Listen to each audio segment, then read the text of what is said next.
You ever feel like you're running on a metaphoric treadmill? You know, working harder, longer, but going nowhere? Well, you're not alone. Burnout, inconsistent income, trading your time for money. Sound familiar? Well, what if I told you that there is a way out? A way to stop being a freelancer and start being a CEO. To stop trading your hours for dollars and start building a business that works for you, not the other way around. And this isn't about working harder. It's about working smarter. Systems, strategy, leverage, the whole lot. But here's the thing. It all starts with one critical shift. A shift that changes everything. What if I told you that the secret to scaling your freelancing business isn't about what you do, but instead about how you think? So stay with me for the next 10 to 15 minutes because this video will change your business forever. And who am I to talk? You're probably wondering. Well, I come from a very similar position. I used to be a freelancer doing social media management, and I get the gig, I get the graft, I get the spending your connects on jobs and kind of keeping your fingers crossed that someone chooses you out of the masses of freelancers there is to go with. But I broke out of that. I broke out of that cycle, that kind of freelancing hamster wheel, and ended up building my own business, my own agency that now makes me over 7 figures a year at 21 years old. That all started on that little platform Upwork, undervaluing my time, massively underpricing my services, and pretty much having no idea what I was actually doing. Now, the first thing you need to do if you want to go from a one-man band, one-man business, freelance, or whatever you want to call it, to an actual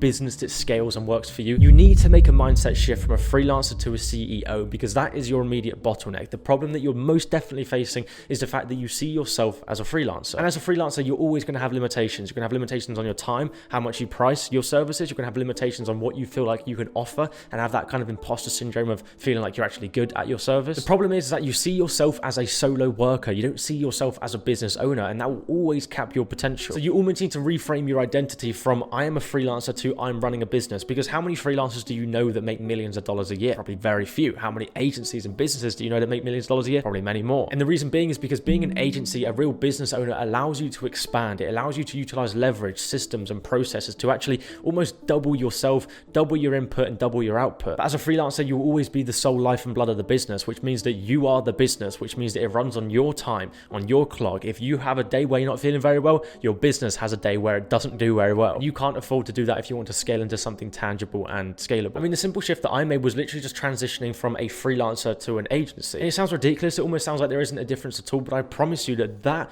comparison that you make, it changes everything. You can price your services higher because people respect you more. You can start to delegate and build out a team because you actually have the infrastructure to do so. And it really just allows you to build a business that works for you and you don't necessarily work for it. Now, number 2 is identifying your high value services. This is basically taking the skills that you have, the skills that you deliver typically on a freelancing basis, and packaging it up into something that actually delivers a transformation. Because if your business doesn't actually deliver a transformation, help someone go from fat to fit, or from broke to rich, or from no clients to clients, or from messy to automated, then you're not going to be able to sell it for a premium price point, and that's your problem. Your service, I'm guessing, is positioned as a convenience. It's positioned as something that's nice to have, but it doesn't actually produce a tangible result. If it doesn't produce a tangible result, then people are never going to be willing to pay a premium for it. You need to build out your service in a way where it helps someone go from what they are to what they wish they could be, and obviously your respective skill and market. And this is honestly incredibly easy to do. I mean, the main bottleneck that I see, and I coach hundreds and hundreds of people on how to do exactly this, is the confidence in their own service, their own pricing, their own packaging. They have that kind of weird imposter syndrome where they don't believe that they can charge a premium. They don't believe that they can package up their services properly because, I don't know, maybe they don't believe they're good at the skill, or they just don't believe that they are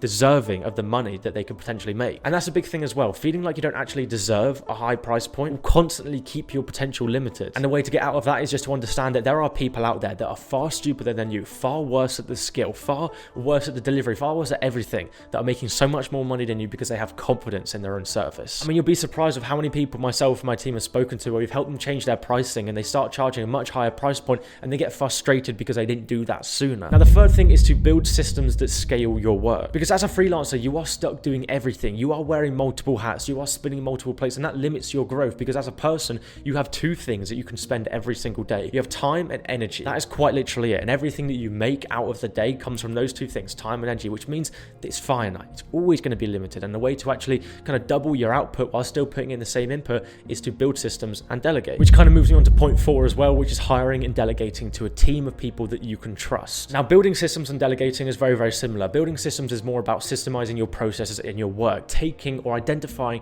what takes you a long period of time to do and finding a way to systemizing it, finding a way to automating it. And then delegating is basically obviously the process of finding people where you can outsource the stuff that's taking you too much time, or you're not very good at it, or you don't like doing it, to someone who is excellent at doing it, and they can obviously do it to an insane standard. I mean, honestly, when it comes to building systems, you'll be shocked at how much it changes you and your business just by finding a software or building out a very simple system that helps you get from A to B quicker. It can save you hours and hours and hours a week, which allows you to free up your time and spend it where there is better, higher leverage. Now, the 5th thing you need to do to actually grow your freelancing business is to position yourself as an agency and not a freelancer. Now, if you saw my last video, you would have heard me speak about the whole phenomenon between an agency and a freelancer and how the dynamic is completely different. Companies respect agencies far more. You can price higher services, you can build out a team, all this kind of stuff. But to be honest, businesses and clients see freelancers as operators, which limits the trust and the budget that they'll spend on you. Compared to the thousands of other freelancers that can probably do the exact same thing that you can do, what makes you unique? And an actionable step that you could take on board to actually help you start to change this is to change very minor things. I mean, agencies don't have portfolios, they have testimonials. Agencies don't say,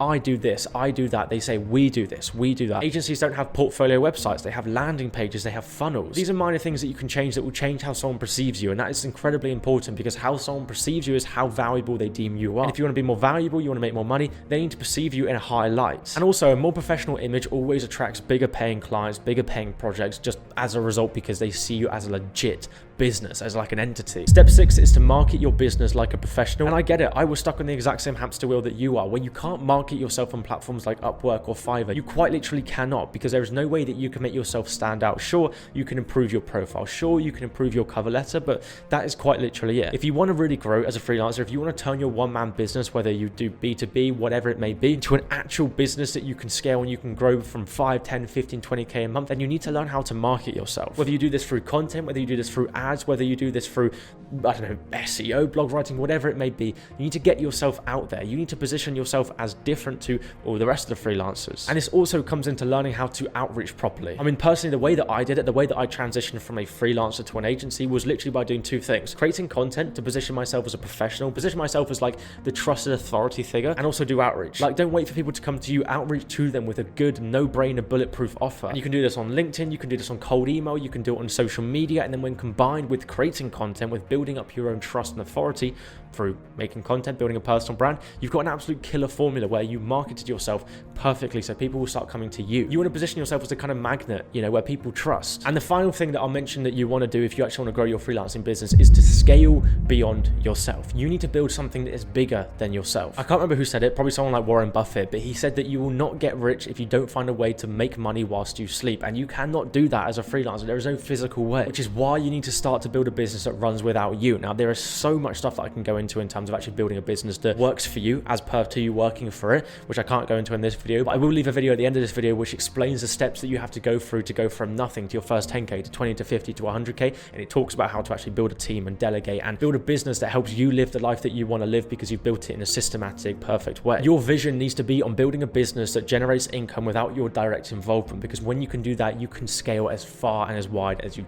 possibly want to. And to be honest, that is the kind of snapshot of how you can actually transition from a freelancer to a real business, how you can actually grow your freelancing business. And the truth is that to grow your freelancing business, you have to stop being a freelancer and start being a business. But just to kind of summarize, step 1 is the mindset shift from a freelancer to a CEO. Step 2 is identifying your high value services that you can package up and sell for a premium. Step 3 is building systems that you can actually scale your work, as well as hiring and delegating. Step 5 is to position yourself as an agency instead of a freelancer. Step 6 is to market your business like a professional, and step 7 is to scale beyond yourself and build a business that runs without you. So my kind of like last piece of advice for you would just be to take action on something that you've heard here today, whether it's building out the system, whether it's hiring, whether it's making your first piece of content, where like it could be anything, getting off the Upwork platform. Make one small step today and everything will start as a result. And I won't lie, this is a journey. It is not easy. You have to step outside your comfort zone when it comes to actually building a business that can run without you, but it starts with one simple step. But I promise you, the financial freedom, the location freedom, the time freedom, the impact that it has on you